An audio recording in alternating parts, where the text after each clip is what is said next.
এটাই হচ্ছে তার দয়া, উপভোগ করে সৎসঙ্গীরা সবসময়। একটু আগে যামিনীদার আলোচনা শুনছিলাম, খুব তার অভিজ্ঞতা করার কথা খুব সুন্দর লাগছিল, যে তার যে সূক্ষ্ম অনুভূতি, যে তার চাকরি পাওয়ার ইতিহাস তিনি বলছিলেন। আমার একটা কথাই মনে পড়ছিল, যে তিনি বলছিলেন, শ্রদ্ধেয় দাশুদা, কথা মুখের কথাটা বেদ বাক্য হয়ে গেছে তার জীবনে প্রতি মুহূর্তে। আমি পূজ্যপাদ বাবাজাদার একটা কথা শুনেছিলাম কনফারেন্সে, তিনি খুব জোর দিয়ে বলছিলেন সেই কনফারেন্সে, যে লোকে বলে আমি যা বলি তাই নাকি হয়, কিন্তু আমি বলছি আমরা যদি ঠাকুরকে নিয়ে চলি, তাহলে এইখানে যারা আছে তারা সবাই যা বলবে তাই হবে, যদি আমরা আমাদের চলনা ঠিক করি। অর্থাৎ ঠাকুরের একজন সেবকও কিন্তু যা বলে তাই হয়, এটাই তার উদাহরণ। যে কারণ কি, এটা করার মধ্য দিয়ে হয়। আমি আজকেই আলোচনা প্রসঙ্গে পড়ছিলাম সুন্দর একটা কথা ঠাকুরকে পড়া হলো, যে যদি কেউ খুব অন্যায়ও করে, তারপরেও যদি সে তাকে, পরমপিতাকে আবার ডাকে মন প্রাণ দিয়ে, তাহলে কি তিনি তাকে উদ্ধার করেন? পাপিতাপিকে বা অনেক গর্হিত কাজ করার পরেও। শ্রী ঠাকুর খুব সুন্দর তার উত্তর দিলেন, যে পরমপিতার দয়া মানুষের মানুষের তাকে ডাকা না ডাকার উপর নির্ভর করে না। সে দয়া নিত্য এবং শত, অর্থাৎ সেই দয়াটা স্বতঃস্ফূর্ত, পরমপিতা সবসময় দয়া করে থাকেন। কিন্তু মানুষ যদি ব্যাকুল হয়ে, তৎমুখী হয়ে, ওই কনসেন্ট্রেট, একাগ্র হয়ে তাকে ডাকতে পারে, একাগ্র হয়ে যখন তার পথ হয়ে চলে, তখন কি হয়, তার চলনাটা ওই যে সে ভুলগুলো করেছিল সেই ভুল থেকে সে পারফেকশনের দিকে আসে, এবং তার ফলে যেটা হয়, যে সে তার দয়াগুলো অনুভব করতে পারে। আমার খুব সুন্দর একটা গল্প মনে পড়ছে এই মুহূর্তে, যে এক জনৈক ভক্ত, সে দেওঘর থেকে ট্রেনে করে ফিরছেন, সম্ভবত তুফান মেল। ঠাকুর তখন তার স্ত্রী দেহ নিয়ে আছেন বিরাজমান দেওঘরে। তো সে ট্রেনে আসছেন, তো এবং ট্রেন হঠাৎ একটা স্টেশনে গিয়ে থামে। তখন সে হঠাৎ করে শুনতে পায়, সে মনে চোখ বন্ধ করে নাম করছিল বসে বসে, সে শুনতে পায় যে নেমে পড়। তো প্রথমে ভাবলো যে কোনো একটা ধাঁধা হয়তো হবে, সে আর ব্যাপারটাকে আমল না দিয়ে সে বসেই থাকলো এবং চোখ বন্ধ করে নামই করছে। আবার সে শুনতে পেল নেমে পড়। দ্বিতীয়বারও তিনি ভাবলো যেটা কোনো ধান্দা হবে, আশেপাশে কেউ হয়তো বলেছে, সে আবার চুপচাপ বসেই থাকলো। তৃতীয়বার সে আবার শুনতে পারলো নেমে পড়। তখন সে ভাবলো যে তাহলে আমার নেমে পড়া উচিত। তখন সে ট্রেন থেকে নেমে গেল তার বেডিং নিয়ে, এবং সঙ্গে সঙ্গে কি হলো, ট্রেনে একটা বিস্ফোরণ হলো, প্রচুর লোক হতাহত হলো, প্রচুর লোক আহত হলো। তার মনে খুব ব্যথা লাগলো যে সে তো বেঁচে গেল, কিন্তু পরমপিতা আমাকে বাঁচালো, কিন্তু আর এতগুলো লোক তো প্রাণ গেল। তার খুব মনে আঘাত লাগলো, দুঃখ লাগলো। সেই আবার কি করলো, ঠাকুর বাড়িতে ফিরে গেলেন। গিয়ে শ্রী ঠাকুরকে তিনি প্রশ্ন করলেন, পরমপিতা, তুমি আমাকে বললে, আমি নেমে গেলাম, তো এটা তুমি সবাইকেই বলতে পারতে, তাহলে তো সবাই নেমে যেতে পারতো, কিন্তু আমাকে বলার কি দরকার ছিল? তুমি তো সর্বশক্তিমান, তুমি তো জানতে ট্রেনে বিস্ফোরণ হবে। ঠাকুর মুসকি মুসকি হাসছেন আর বলছেন, শোনো মনি, পরমপিতা তোমাকে একা বলেননি, পরমপিতা সবাইকেই বলেছেন যে তুমি নেমে পড়ো, কিন্তু তুমি শুনতে পেরেছো, কারণ তুমি তার চরণাশ্রিত, এবং তুমি নামময় হয়েছিলে। অর্থাৎ পরম পিতা কিন্তু কখনো পার্সিয়ালিটি করে না, যে এ আমার ভক্ত, আমি একে উদ্ধার করব, ও আমার ভক্ত নয়, তাকে উদ্ধার করবো না, সেটা নয়। পরম পিতা সবাইকেই সবসময় উদ্ধারের কথা, তিনি দয়াময় হয়েই আছেন, কিন্তু সেই দয়াটা আমাদের নিতে হবে। সেই দয়াটার জন্য আমাদের সঠিক চলনার প্রয়োজন। সেই চলনাটা যখন পারফেক্ট হয় বা পরিস্ফুট হয়, তখন আমরা সেই দয়াগুলো অনুভব করতে পারি। সবসময় প্রতি মুহূর্তে অনুভব করি, আমরা সৎসঙ্গীরা কিন্তু এই দয়াগুলো অনুভব করি। তার জন্য প্রচুর দয়ার কথা আমরা বলি, কিন্তু ঠাকুরের দয়া আমরা পাই প্রতি মুহূর্তে। মনে হয় যেন এগুলো অলৌকিক কোনো ঘটনা, কিন্তু আসলে কিন্তু তা নয়। এগুলো ডিভাইন কানেকশন ঘটে থাকে, যুগ যুগ ধরে ঘটেছে। আমরা যদি রামচন্দ্রের সময় দেখি তখন ঘটেছে, কৃষ্ণের সময় ঘটেছে, প্রভু যিশুর সময় ঘটেছে, হজরত মোহাম্মদের সময় ঘটেছে, শ্রী রামকৃষ্ণের সময় ঘটেছে, শ্রী ঠাকুর অনুকূল চন্দ্রের সময় ঘটেছে, এবং আমরা আচার্য পরম্পরার মধ্য দিয়ে বর্তমানেও সেই দয়া প্রতি মুহূর্তে অনুভব করে যাচ্ছি। তারই একটা দয়া জামনিদা বলছিলেন, এগুলো ঘটে থাকবে, ঘটছে। এবার কথা হচ্ছে, ঠাকুরের দয়া আমরা সবসময় পাচ্ছি, কিন্তু এই তার দয়া পাবার যে পদ্ধতিগুলো ঠাকুর দিয়েছেন, আমরা কি হয়, যখনই দয়া পাই আমরা প্রথমে দীক্ষা নিই, নিয়ে ঠাকুরকে নিয়ে চলি, চলার পরেই আমাদের জীবনের কিছু উন্নতি সাধন হয়। এবং ঠাকুর বলছেন, দেহ থাকতে অহংকার যায় না। আমাদের মধ্যে কিন্তু দেখা গেল যে কেউ হয়তো আমরা খুব মদ খেয়ে পড়ে থাকতাম রাস্তায়, কিন্তু ঠাকুরকে ধরে সামান্য স্থিতি করার মধ্যে দিয়ে আমার জীবনের পরিবর্তন চলে আসলো। সেই মাতাল দেখা গেলো মদ ছেড়ে দিল, মাছ মাংস ছেড়ে দিল, করে প্রশস্ত নিয়ে নিল, হয়ে যায় এরকম। প্রচুর এরকম মিরাক্কেল ঘটে। এবার তখনই আমরা সেগুলো, আমরা যখন প্রবৃত্তি কিছুটা জয় করে ফেলি, আমাদের মধ্যে একটা অহংকার, আমি এটা পারলাম। এবার কিন্তু আমাদের আবার তখন কিন্তু আবার প্রবৃত্তির মধ্যে আমরা পড়ে গেলাম, আমার অহংকার একটা প্রবৃত্তি এসে গেল। কিন্তু এই জায়গাটা সবসময় আমাদের কনসাস থাকতে হয়। ঠাকুর কিন্তু তখনই আমাদের ঠক্কর দিয়ে শিখিয়ে দেন আবার। এর জন্য আমাদের যেটা করার, যে ঠাকুর কিন্তু আমাদের দয়া করছেন, কিন্তু ঠাকুরের কি জন্য আমরা কি করলাম সেই জায়গায় জোর দেওয়া, ঠাকুরের নীতিবিধির উপর জোর দেওয়া, যে সেই নীতিগুলোকে আমরা মেনে চলছি কি চলছি না,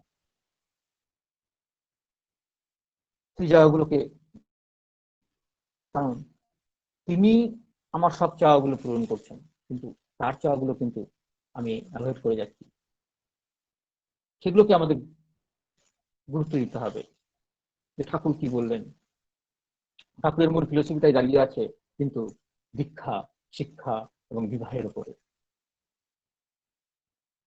খুব মারাত্মক ব্যাপার যে তিনি এত কথা বলেছেন, সবই আমাদের জন্য বলেছেন, আমাদের প্রবৃত্তিকে জয় করানোর জন্য বলেছেন। সে প্রথম উদ্দেশ্যই আসছে আমাদের দীক্ষা নিতে হবে একটা প্রকৃত মানুষ হতে গেলে। এই যে দীক্ষার মধ্য দিয়ে তিনি আমাদের যজন, যাজন এবং ইষ্টভীতির প্রতি জোর দিলেন, এবং তার সঙ্গে তিনি সৌস্তনী সদাচার করতে বললেন। এইগুলো করার মধ্য দিয়ে কি হয়, একটা মানুষ তিনি সুন্দর সুস্থ হয়ে ওঠে। আমরা ইষ্টভীতি করি, অনেকের মধ্যেই সংশয়, অনেকে করি, করি না। জিনিসটা সবাই আমরা জানি, কিন্তু জিনিসটাকে আমরা কখনো একটা পয়সা দেওয়া ভেবে বসে থাকি। প্রথমে আমাদের মনে রাখতে হবে, শ্রী শ্রী ঠাকুর অনুকূল চন্দ্র কিন্তু তথাকথিত কোনো গুরু বা গোসাই নয়, তিনি পুরুষোত্তম। তার কাছে এই সামান্য আমার 1 টাকা 2 টাকা কিছু নয়। এই যে আমরা ইষ্টভীতি, এটাকে আমরা ব্রত হিসাবে নিতে হবে, এটা আমার জন্যই আমি করছি।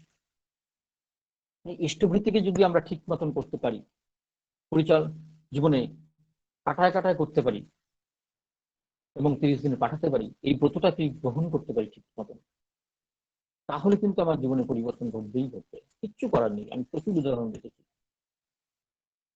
যে এই যে একটা ব্রত, তার মধ্যে কি হয়, ইষ্টভীতি করার মধ্যে দিয়ে কি হয়, আমাদের গুরুর প্রতি টান জন্মায়।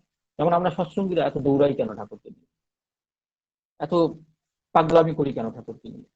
অন্য অন্য গুরু তো আছে, নিল ঠিক আছে, বছরে একবার গেলাম, সেটা করলাম করলাম না, একবার একটা কিছু অনুষ্ঠান করলাম বছরে, হয়ে গেল। কিন্তু সৎসঙ্গীরা দেখা যায় প্রতি মুহূর্তে তাকে নিয়ে আছে এবং প্রতি মুহূর্তেই তার কথাগুলো তারা আওড়াচ্ছে এবং প্র্যাকটিস করছে। কিসের জন্য? এই যে ইষ্টভীতি, বিজ্ঞান বলছে যে আমরা যাকে দেই তার প্রতি কি হয়, আমাদের টান বেড়ে যায়। এটা বিজ্ঞান। এই বিজ্ঞানটা আমাদের মানতে হবে, বুঝতে হবে।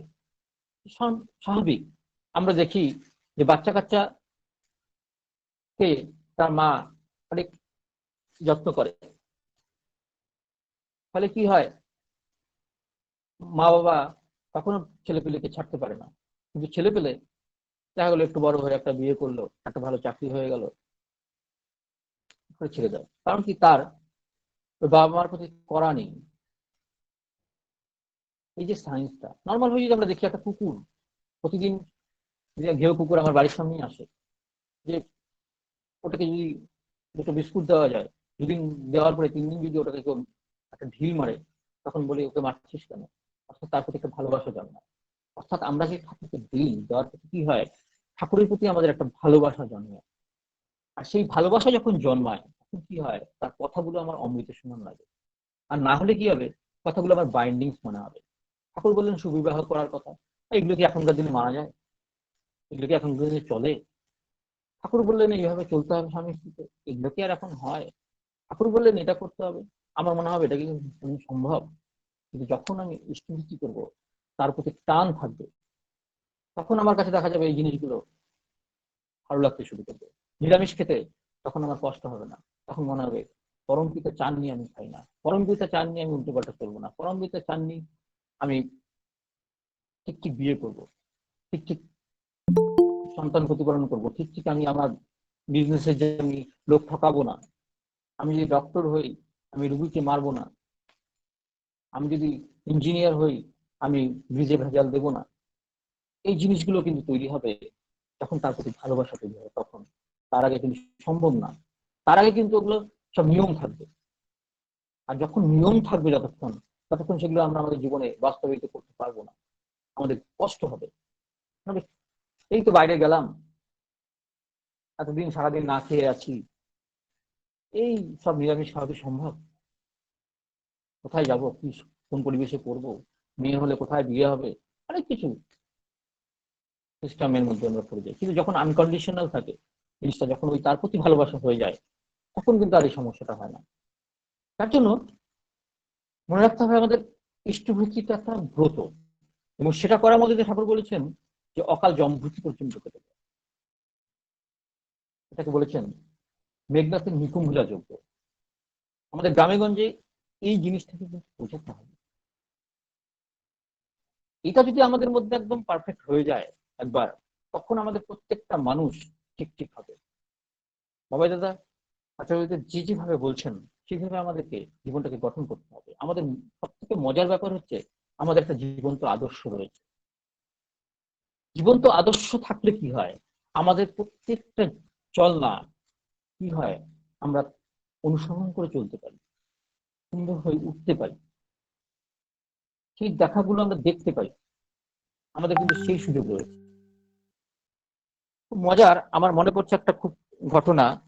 আহ আমি 68 মন্দিরে গেছি, সেখানে আমাদের একজন কর্মী ছিলেন, খুব প্রবীণ, গেস্ট হাউসে, যারা এখানে আছেন অনেকেই চেনেন তাকে, মদন দা। তিনি কিছুদিন গত বছর তিনি দেহ রেখেছেন, প্রায় 85-86 বছর বয়সে তিনি দেহ রাখলেন। তো মদন দা, আমি যখনই যেতাম দেখতাম মানে একটু ফ্যাচফ্যাচে করতো সবসময়, আবার দেখলাম সব পরিষ্কার পরিচ্ছন্ন করছে, সেবাও দিচ্ছে। আমার খুব ইন্সপিরেশন লাগতো লোকটাকে, এত একটা বুড়ো মানুষ, সে এই যে মন্দিরে সারা জীবন রয়ে গেল এবং তার কোনো রোগ গতিও ছিল না, সে কাজ করে যাচ্ছে, অফুরন্ত কাজ করে যাচ্ছে। শেষ বছর আমি দেখলাম মন্দির পরিষ্কার ঝাড় সব করছে।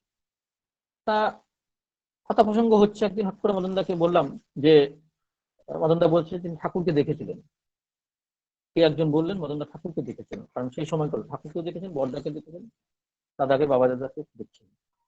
তো আমি একটু কৌতূহল হলো যে মদনদা আপনি ঠাকুরকে দেখেছেন, তো তাকে বলুন দেখি ঠাকুরকে কেমন দেখেছেন। তো মদনদা আমাকে সুন্দর একটা সহজ উত্তর দিল, আমার আর কিছু বলতে হলো না। তারপরে তিনি বললেন, ঠাকুরকে দেখেছি, তুমিও তো বাবা দাদাকে দেখছো, তুমিও তো আচার্য দেখতে দেখছো, তাহলে তো হয়ে গেল। অর্থাৎ আমার কাছে খুব ক্লিয়ার হয়ে গেল যে ঠাকুর কেমন। সে আমাকে আর একটা কথা বললো না, তিনি বললেন যে ঠাকুরকে দেখেছো, তুমিও তো দেখছো, আর দাদাকে দেখছো, বাবা দাদাকে দেখছো, আপনি দাদাকে দেখছো, ঠাকুর কেমন দেখতে ছিল কি, এটা আমাকে এবার বলতে হবে তোমাকে। দেখুন, একটা প্রবীণ মানুষ, সে আচার্য সঙ্গ করা মানুষ, কত সুন্দর বোধ তার। আমাদের কিন্তু এই জায়গাটা নির্ভয়, আমরা যখনই যাচ্ছি যে আচার্যদেবের সামনে দাঁড়াচ্ছি বা বাবা দাদার সামনে দাঁড়াচ্ছি, আমরা অনুভব করছি সবসময় ঠাকুরকে, মনে হচ্ছে যেন ঠাকুরকেই আমরা দর্শন করছি, ঠাকুরকেই, ঠাকুরের কথাগুলো আমরা যেন অনুভব, সেই সময় যেমন ঠাকুরের সঙ্গ করছে, এখনকার মানুষের সেই লীলাই চলছে এই পরম্পরার মধ্যে দিয়ে। এই জায়গায় কিন্তু আমরা ভীষণ ভাগ্যবান, ভীষণ আমরা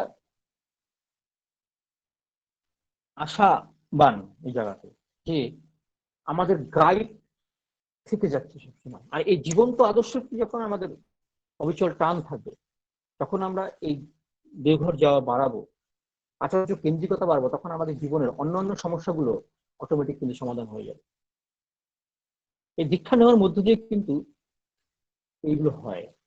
তাই ঠাকুর বললেন, দীক্ষা নিয়েই শিক্ষা ধরি, আচার্যকে করে সার, আচরণী বোধচরণে জ্ঞানের সাগর অনাপার। অর্থাৎ জীবন্ত গুরু বা আদর্শ, ঠাকুর সত্যানুসরণে বললেন, তুমি তোমার পূর্ব গুরুদের প্রতি শ্রদ্ধা সম্পন্ন হও, আর তোমার জীবন্ত গুরু বা ভগবানে আসক্ত হও বা অ্যাটাচ হও। অর্থাৎ আসক্তিটা জীবন্ত গুরু বা ভগবানে থাকতে হবে, অর্থাৎ আচার্য থাকতে হবে। অর্থাৎ আমরা ঠাকুরকে ধরেছি, আমরা আচার্য পরম্পরা আমরা মেনে চলছি, তখনই আমরা আচার্য সঙ্গ করবো, তখনই ঠাকুর ধরাটা আমাদের সার্থক হবে। কেননা আমাদের প্রবৃত্তিগুলো তখন কিভাবে সুন্দর করে সমাধানের পথে এগোবে। এই হচ্ছে দীক্ষা। দীক্ষা নিয়ে শিক্ষা ধরে তারপরেই আমাদের শিক্ষা আসছে। এই যে শিক্ষার মধ্য দিয়ে হচ্ছে সুশিক্ষা, ঠাকুর বললেন, চারদিকে শিক্ষিত মানুষ আজকে আমরা ভরে গেছি, কিন্তু কি হচ্ছে, হানাহানি, রাহাজানি, কিডনি চুরি থেকে শুরু করে, ভেজাল থেকে শুরু করে, ভেজাল ওষুধ থেকে শুরু করে, ভেজাল অমুক থেকে শুরু করে, দাম্পত্য কলহ থেকে শুরু করে, ডিভোর্স থেকে শুরু করে, সবকিছু বেড়ে যাচ্ছে, কিন্তু আমরা শিক্ষিত হচ্ছি। লাভটা কি হচ্ছে? তার মানে আমরা সুশিক্ষিত হতে পারছি না। অর্থাৎ আমার জীবনকে ক্যালকুলেট করে দেওয়ার জন্য যে আদর্শটা আমার কাছে নেই, এটা একটা খুব ব্যাপার। সুশিক্ষার দরকার, সুশিক্ষার কথাটা কি বললেন। অর্থাৎ ওই আচার্য না থাকলে সুশিক্ষা হতে পারে না। অর্থাৎ প্রকৃত শিক্ষক হতে গেলেও ঠাকুরকে ধরতে হবে, ধরে আমাদেরকে সেই চলনায় চলতে হবে, তবে সুশিক্ষা আমাদের মধ্যে পাওয়া যাবে। এটা তো খুব মজার ব্যাপার।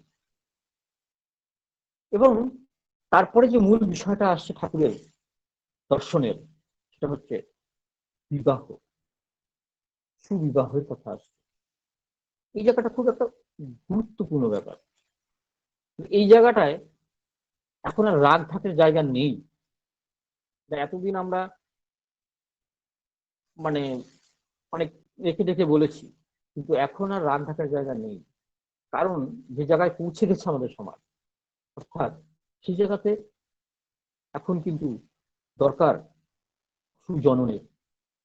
সত্যজনন না হলে কিন্তু আমি যত শিক্ষা দীক্ষা দেই, কোনো লাভ হবে না। অর্থাৎ যেটা বললেন, বিধিসম্মত কম্পারেটেবল ম্যারেজ, সুসংবদ্ধ বিবাহ, অর্থাৎ স্ত্রী পুরুষের বৈশিষ্ট্য মাফিক মিলিয়ে বিয়ে দেওয়ার কথা তিনি বললেন। আজকে আমরা কি করছি, ইয়ং জেনারেশন, আমরা একটা হিরোইজমের মধ্যে দিয়ে যাচ্ছি, যে সিনেমায় দেখছি নায়ক নায়িকার একটু গায়ে লেগে গেল, অমনি তাদের মধ্যে প্রেম হয়ে গেল, তারা বিয়ে করে নিল। আর সেটাই হচ্ছে আমাদের আদর্শ হয়ে দাঁড়াচ্ছে। এটা কিন্তু নয়। পূজ্যপদ বাবা দাদা তাই বললেন যে আমরা প্রেম করার পরে খোঁজ নিচ্ছি যে কার বর্ণ, বংশ, বিদ্যা কত দূর, তার চরিত্র কিরকম। এটা যদি আমরা আগে দেখে নিই তাহলে আর সমস্যাগুলো থাকে না। খুব সুন্দর কথা যে আমাদের যুব সমাজকে সচেতন হতে হবে। বিশেষ করে আমরা যারা সৎসঙ্গী, এই কমফোর্টেবল ম্যারেজটা কি, একটা সুসংগত বিবাহর কথা থেকে বললেন, অর্থাৎ স্ত্রী ও পুরুষের ডিম্বাণু এবং শুক্রাণুগত যে উৎকর্ষতা, সেটা সামঞ্জস্য রেখে বিয়ে দেওয়ার কথা তিনি বললেন। বর্ণগত সঙ্গতির কথা তিনি বললেন। এটাকে আমাদের দেখতে হবে খুব ভালো করে। এবং তিনি বিবাহের ক্ষেত্রে কিন্তু প্রতিলোম বিবাহকে একদম ডিনাই করলেন। এটা করার মধ্য দিয়ে কি হচ্ছে, আমাদের সমাজ ধ্বংসের পথে এগিয়ে যায়। এটা তিনি বারবার বলছেন। অসামঞ্জস্য বিবাহের কথা, অনুলোম বিবাহের কথা তিনি বলেছেন, কিন্তু বর্তমান যুগ পরিস্থিতিতে স্ববর্ণের বিয়ে শ্রেষ্ঠ, কারণ এখন বহু বিবাহ নেই। এখন যেটা করতে হবে যে স্ববর্ণের এক বিবাহই আমাদের প্রয়োজন। এটার জন্য বিবাহের ক্ষেত্রে আমাদের খুব ধ্যান দিতে হবে, বিশেষ করে মেয়েদেরকে। মেয়েরা খুব কোমল হয়, মেয়েরা খুব নরম হয়, তাদেরকে কিন্তু বর্তমান যে যুগ পরিস্থিতি, পুরুষরা কিন্তু খুব ভয়ঙ্কর, তারা বিভিন্ন অছিলায় কিন্তু সেই ক্ষেত্রে কিন্তু আমাদের নারীদের খুব সচেতন হতে হবে যে সেই প্রলোভনে পা দেওয়া যাবে না। সেখানে একটা পুরুষকে খুব দেখে শুনে তারপরে তাকে বাগদান দেওয়ার ব্যাপারটা আছে, যে সে সব থেকে শ্রেষ্ঠ কিনা, মর্ম, বংশে, বিদ্যায়, এসব থেকে আমাকে বহন করতে পারবে কিনা। বিবাহ কথাটাই এসে বহন করা থেকে, অর্থাৎ বিয়ে করে কিন্তু নারী, পুরুষ না। অর্থাৎ নারী, মেয়ে বরে, তোকে ওই ছোট্ট বাচ্চা মেয়েটি সুন্দর বলছিল, মেয়ে বরে বরণ করে সেই বিয়েতে সমাজ বাড়ে। অর্থাৎ বিয়ে করবে কিন্তু নারী। অর্থাৎ নারী যে পুরুষকে সর্বতভাবে শ্রেষ্ঠ মনে করে, শ্রেষ্ঠ দেখে বরণ করবে, সেই মধ্য দিয়ে যে শ্রদ্ধা সম্পন্ন হয়ে তখন যে সন্তান আসবে, সেটা হবে সুসন্তান। সুন্দর কথা। আমরা কি করছি, বিয়ে করার সময় এক মিনিটও ভাবছি না। আমরা দেখা যাচ্ছে একটা আম গাছ করতে গেলেও সেটাকে উন্নত মানের আম কি করে হয় তার চিন্তা করছি। একটা গরু কিনতে গেলেও ঠাকুর বলছেন একটা 3 জেনারেশন দেখে কেনা হয়।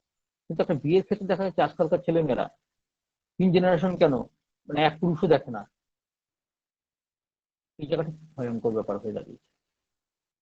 ঠাকুর এর আমরা দয়া পাচ্ছি, অনেক কিছু পাচ্ছি, কিন্তু ঠাকুরের বেসিক জায়গাগুলোকে আমরা ধরছি না।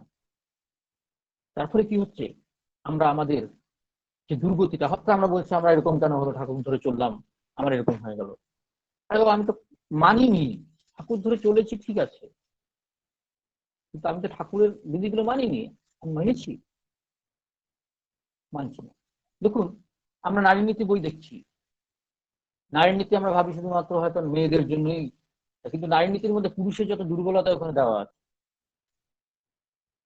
তার জন্য নারী নীতিটা পুরুষদেরও করার প্রয়োজন আগে। আমরা এখন ভাবছি যে নারী নীতিটা মেয়েদের উপর কিছু নিয়ম কানুন, তা নয়। নারী নীতিতে পুরো বইটাই পড়ে দেখবেন, ওখানে পুরুষের দুর্বলতা গুলো ওখানে ঝরিয়ে দেওয়া আছে। তার মানে সেই নারীকে সাবধান হতে হবে সেই সমস্ত পুরুষ থেকে। এবং পুরুষ যখন এটা পড়বে, পুরুষও সাবধান হবে তার চরিত্র কিভাবে গঠন করতে হবে।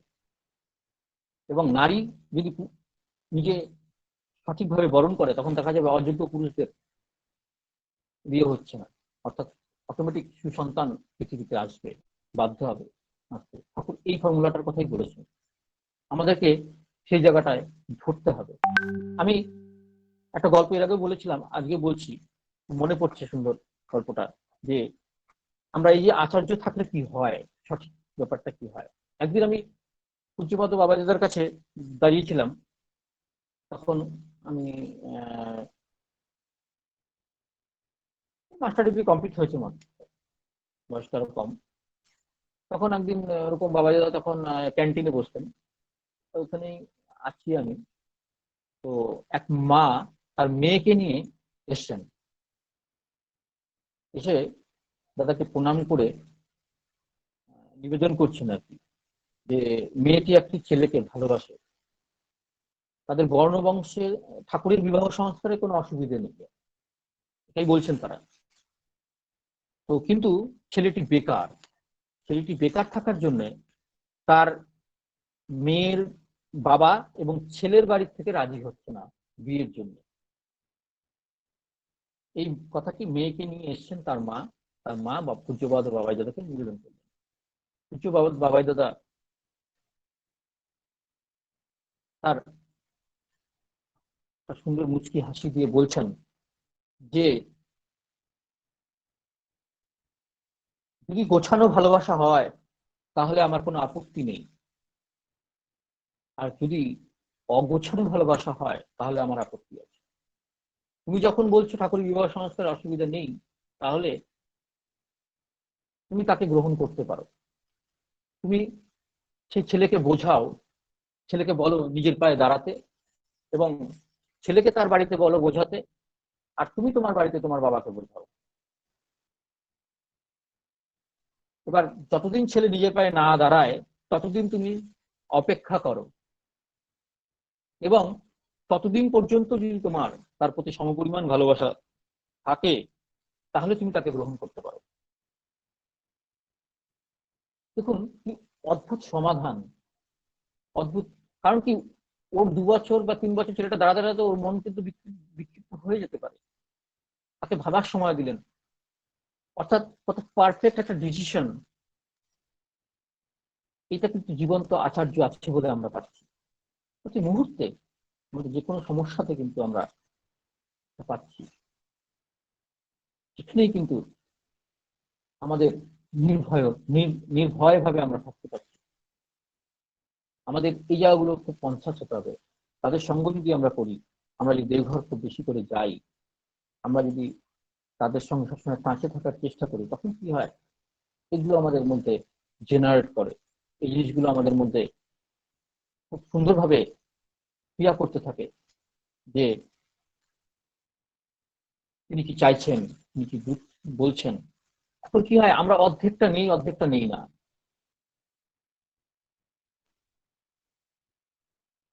তাহলে হবে না। তার প্রতি পূর্ণ যে স্ট্যান্ডার্ডটা আমার থাকতে হবে। এবার আমার প্রবৃত্তির মধ্যে যেটুকু পড়ছে,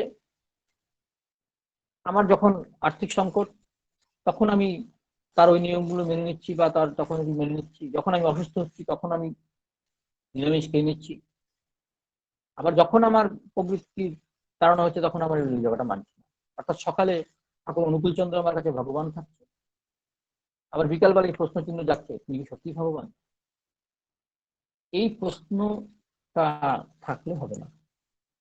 আমার আপদ বিপদ প্রতি মুহূর্তে তার প্রতি অচল থাকতে হবে। আমরা যখন তার প্রতি আমাদের এই অচল থাকবো, যে প্রতি মুহূর্তে যে কোনো পরিস্থিতিতে থাকবো, তখনই আমরা আনন্দ পাবো, উপভোগ করবো জীবনটাকে। এটাই জীবন। জীবনে সমস্যা থাকবে, জীবনে দুঃখ থাকবে, জীবনে কষ্ট থাকবে, সব থাকবে। তার সঙ্গে সঙ্গে পরমপিতাকে যখন আমরা ধরে থাকবো, তখন আমাদের অফুরন্ত আনন্দ থাকবে, অফুরন্ত উৎসাহ থাকবে, অফুরন্ত মানে এনার্জি থাকবে। এটা থাকবেই। এটাই কিন্তু পরমপিতাকে ধরে চলার মধ্য দিয়ে আমরা দিচ্ছি, সৎসঙ্গীরা অসাধ্যকে সাধন করে দিচ্ছে। এটাই সৎসঙ্গের মজা, সৎসঙ্গীদের মজা। তাই পূজ্যপাদ বাবা দাদা একদিন বলছিলেন যে সৎসঙ্গকে আটকানো গেলেও সৎসঙ্গীদের আটকানো যায় না। কারণ এই যে চামচিকার মতন চিমসে মানুষগুলো কি করে, তাকে ধরে অসাধ্য সাধন করে ফেলে। ঠাকুর বলেছেন, আমার কাজ করতে যে রাজি থাকে, সে যদি চামচিকার মতন চিমসে মানুষ হয়, আমি তাকে দিয়ে অসাধ্য সাধন কাজ করিয়ে দেব। খুব মজা। তার জন্য তার প্রতি আমাদের সবসময় স্ট্যান্ডার্ড থাকতে হয়। কারণ তার কর্মের মধ্য দিয়ে আমি কিন্তু দেখতে পাই আমরা যে আমাদের জীবনের হিট গুলো, কমপ্লেক্স গুলো কিন্তু খুলে যায় তার কর্মের মধ্য দিয়ে। আমি একটা গল্প বলে শেষ করব লাস্ট, যে শ্রী শ্রী ঠাকুর একসময় তিনি বলছেন যে তার একটা গাড়ি দরকার। হঠাৎ তিনি বলছেন, সামনে সব বিশিষ্ট ভক্তজনেরা রয়েছেন, অনেক নামি দামি ভক্তজনেরা রয়েছেন, তার একটা গাড়ি দরকার। সবাই যখনই পরম পিতা গাড়ি চাইছেন, অনেকের মধ্যে একটা সংশয় তৈরি হচ্ছে, ভালো ভালো লোকের মধ্যে। কেননা তারপর ঠাকুর এতদিন সব সমাজ কল্যাণমূলক কাজের জন্যই পয়সা চেয়েছে। কোথাও হসপিটাল হবে, কোনো বিশ্ববিজ্ঞান কেন্দ্র হবে, অমুক হবে তমুক হবে, নারী শিক্ষা হবে। কিন্তু এই প্রথম ঠাকুর নিজের জন্য একটা গাড়ি চাইছেন। অনেকের মধ্যে প্রশ্ন, যে ঠাকুর গাড়ি চাইছেন কেন? তো কেউ কিছু বলতে পারছেন না। এরকম ঠাকুর বলে সঙ্গে সঙ্গে বলছেন যে কেউ পয়সা দাও। এরকম ঠাকুর কিছু টাকা কালেকশন করে নিয়েছেন গাড়ির জন্য। কিন্তু কেউ সাহস পাচ্ছে না যে বলবে যে আমি করবো গাড়িটা। সবাই তখন কাছুমাচু হয়ে চুপচাপ হয়ে আছে। এই সময় আশুতোষ জোয়ারদার দা তিনি ঢুকলেন ঠাকুরের কাছে। সেই সময় আশুদা ঠাকুরের কাজ করতে গিয়ে প্রচুর টাকা ঋণের মধ্যে পড়ে গেছেন, এবং বাইরের প্রচুর লোক তার কাছে তাগাদা দিচ্ছে টাকার জন্য। আশুদা প্রণাম করার সঙ্গে সঙ্গেই আশুদাকে ঠাকুর বলছেন যে আশুদা, আপনি আমাকে একটা গাড়ি দিতে পারেন? আশুদা বলছেন, হ্যাঁ পারি। ঠাকুর বলছেন, খুব ভালো খুব ভালো, এই তো বলছে আশু পারবে, সবাইকে বলছে। বলেই বলছে, এই যে টাকা কালেকশন হয়েছে, যে কয়েকটা টাকা কালেকশন হয়েছে, হয়তো 100-200 টাকা হবে, সেটা তার হাতে তুলে দিয়ে বললেন, এই গাড়ি নিয়ে আয়, দেশি গাড়ি কিনবি। তাই হবে। আশুদা প্রণাম করে বেরিয়ে আসলেন, এবং অন্যান্য ভক্তরা সে তাকে ধরলেন, যে বিশিষ্ট ভক্ত, যে আপনি কি পাগল হয়ে গেছেন মশাই? আপনার বাজারে কত দিনা জানেন? আপনার জন্য সৎসঙ্গের কত দুর্নাম হচ্ছে জানেন? আর আপনি ঠাকুর বললেন, আপনি রাজি হয়ে গেলেন। আশুদা একটা কথাই বললেন, যে আপনারাই তো বলেন তিনি ভগবান, আপনারাই তো বলেন পরম পিতা, আপনারাই তো বলেন তিনি বিশ্ব ব্রহ্মাণ্ডের মালিক। তিনি বিশ্ব ব্রহ্মাণ্ডের মালিক হন, জানেন না যে আমার ঋণ আছে? তিনি জানেন না যে আমি এত টাকা ঋণ হয়ে আছি? তিনি যখন চাইছেন আপনাদের চোখের নাকের ডগা দিয়ে আমি গাড়ি নিয়ে আসবো, এই বলে তিনি গটগট করে বেরিয়ে গেলেন। তখন দেখা গেল এখন এই কিন্তু সে, মানে যে সময়সীমা তার মধ্যে তিনি বিদেশি ঠাকুরকে ডোনেট করলেন। এবং দেখা গেল সেই গাড়ি তার খুব উদ্বৃত্ত হলো, উদ্বৃত্ত হয়ে যে অন্যান্য যে ঠাকুরের যে আরো কাজ করতে গিয়ে তার যে ঋণ হয়েছিল, ঋণগুলো শোধ হয়ে গেল। এখন সবাই বুঝতে পারলেন ঠাকুরের উদ্দেশ্যটা। ঠাকুর বাড়িতে আমরা গেলে দেখতে পারি ঠাকুরের ব্যবহৃত প্রচুর বিদেশি গাড়ি রয়েছে, প্রত্যেকটারই কিন্তু ইতিহাস আছে। প্রত্যেকটা কিন্তু মানে একটা অন্যরকম সবকিছু, মানে ইতিহাস, এবং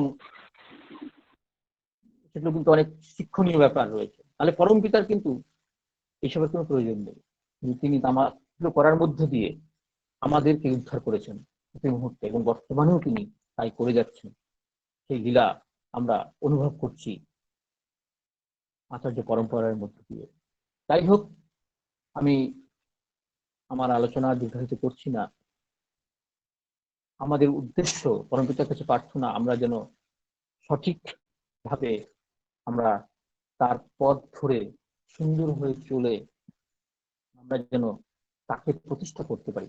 আমরা দীক্ষার সংকল্পেই প্রথমেই আমরা পেয়েছি যে এই অদ্য হইতে এই দীক্ষা গ্রহণ করে শ্রী ঠাকুর অনুকূলচন্দ্রকে প্রতিষ্ঠা করাই আমার জীবনের যোগ্য হোক এইক্ষণ হইতে। এটাই আমরা কিন্তু আমাদের দীক্ষার সংকল্পে 1 নম্বর সংকল্প, এটা কিন্তু আমরা এটা সংকল্প করেছি। তার মানে ঠাকুর অনুকূলচন্দ্রকে প্রতিষ্ঠা করতে করাই আমার জীবনের যোগ্য, আর সেটা কিন্তু আমার মধ্যে প্রথম প্রতিষ্ঠা। তার জন্য এই দীক্ষার প্রথম সংকল্পে এটা রয়েছে। আর দ্বিতীয় সংকল্পে রয়েছে যে প্রতি বাধা বিঘ্নকে রুদ্ধ অবসন্ন না করিয়া আমি যেন তার প্রতি জীবন্ত জ্বলন্ত হয়ে উঠি। এটাই কিন্তু দেখা যাচ্ছে যে এই যে আজকে এই ভয়ঙ্কর প্যান্ডামিক, ভয়ঙ্কর মহামারীর মধ্যে দিয়ে পৃথিবী চলছে, এই বাধা বিঘ্নকে যেন আমাদেরকে যেন রুদ্ধ অবসন্ন করতে না পারে, এটাই আমার দীক্ষার দ্বিতীয় সংকল্প। এরকম দীক্ষার আমাদের 4খানা সংকল্প আছে। সেই সংকল্পগুলো আমাদের মাঝে মাঝে দেখতে হয়, বুঝতে হয় নিজের জীবনে প্রতিপালন করার জন্য। তাহলে কি হয়, আমরা আস্তে আস্তে ঠাকুরের হয়ে উঠতে পারি। আর যখনই ঠাকুরের হয়ে উঠবো তখন আমার জীবনের সমাধান হবে সমস্যাগুলো, তাছাড়া হতে পারে না। আমরা যতই নিজের মতন করে চেঁচাই, নিজের মতন করে চেষ্টা করি, যখনই আমার যে একটু ভালো সময় চলে আসে তখনই আমি ঠাকুরকে করে কিন্তু আমার মতন চেষ্টা করি। আবার বিপদে পড়লে আবার তার পথে চলার চেষ্টা করি। এই যে ব্যাপারগুলো চলে এবং তিনি আবার আমাকে শুধরে নেন। আমাদের উদ্দেশ্য ঠাকুরকে আমার জীবনে প্রতিষ্ঠা করা, আমাকে সুন্দর হয়ে ওঠা, এবং আমার মধ্যে দিয়ে এই যে যজন হচ্ছে তার মধ্যে দিয়ে কিন্তু যাজন হবে, যাজন আলাদা কিছু নয়। আমি যখন সুন্দর হয়ে উঠতে পারবো, সুস্থ হয়ে উঠতে পারবো, তখন আমার দেখা দেখি আরো 10টা লোক কিন্তু সুন্দর সুস্থ হয়ে উঠতে পারবে। সে দেখেই বলবে যে ঠাকুরের মানুষ যাচ্ছে, তখন সে তৈরি হবে এবং তার সঙ্গে সঙ্গে আমাদের এই ইষ্টভৃতি চলবে, এবং তার সঙ্গে সঙ্গে স্বস্তি এবং সদাচার কিন্তু খুবই প্রয়োজন। আমরা বর্তমান পরিস্থিতিতে কিন্তু দেখতে পাচ্ছি যে পূজ্যপাদ বাবাই দাদা এই কিছুদিন আগেও শিক্ষার পরে স্বস্তি থেকে খুব জোর দিয়েছিলেন। আমরা একটা প্লাবন দেখতে পাচ্ছিলাম, আমরা তখন বুঝতে পারছিলাম না এত স্বস্তি ধরে ধরে আমরা আগে কখনো দেইনি। তার মানে এখন বোঝা যাচ্ছে স্বস্তির প্রয়োজনীয়তা। আজকে ডাক্তার যেগুলো বলছে পুরোটাই স্বস্তির বিধান, বাঁচার তাছাড়া কোনো বুদ্ধি নেই। কিন্তু আমরা যারা সৎসঙ্গী, বাইরের লোকের কাছে এটা খুব অসহ্য মনে হচ্ছে, অবাস্তব মনে হচ্ছে, অনেক কিছু মনে হচ্ছে, কিন্তু আমাদের কাছে কিন্তু এটা কাছে নর্মাল ব্যাপার রয়েছে। আমাদের কাছে ঠাকুর যেগুলো বলেছেন, এই ছোঁয়া নাড়া থেকে শুরু করে, এই হাত ধোয়া থেকে শুরু করে, সবজি এনে বাজার থেকে ধোয়া থেকে শুরু করে, সবকিছু কিন্তু আমরা নর্মাল ভাবে পালন করে যাচ্ছি, কারণ এগুলো আমরা করি, এই প্র্যাকটিস আমাদের ঠাকুর করিয়েছেন। কারণ আমাদের কাছে এগুলো কোনো নর্মাল কিছু না, কিন্তু বাইরের জগতের কাছে কিন্তু অ্যাবনর্মাল লাগছে। আর দেখা যাচ্ছে বাবা দাদা এই সময়ের আগে কিন্তু এই উপরে জোর দিলেন, সুস্থনির উপর কিন্তু প্রচুর ইয়ং ছেলে মেয়ে, প্রচুর মানুষ কিন্তু সুস্থনির পথে এগোচ্ছে। আমাদের এটাও যোগ দিতে হবে, যারা আমরা ঠাকুরকে ধরেছি, অর্থাৎ ইষ্টভৃতি যারা ঠিক ঠিক করছি, তাদের কাছে সুস্থনিটা জোর করে নেওয়ার ব্যাপার থাকবে না। কারণ তার প্রতি ভালোবাসা যখন তৈরি হয়ে যাবে, তখন আমার মনে হবে যে পরমপিতা চান না, এটা চান আমি। আমাদের সময় প্রায় শেষ।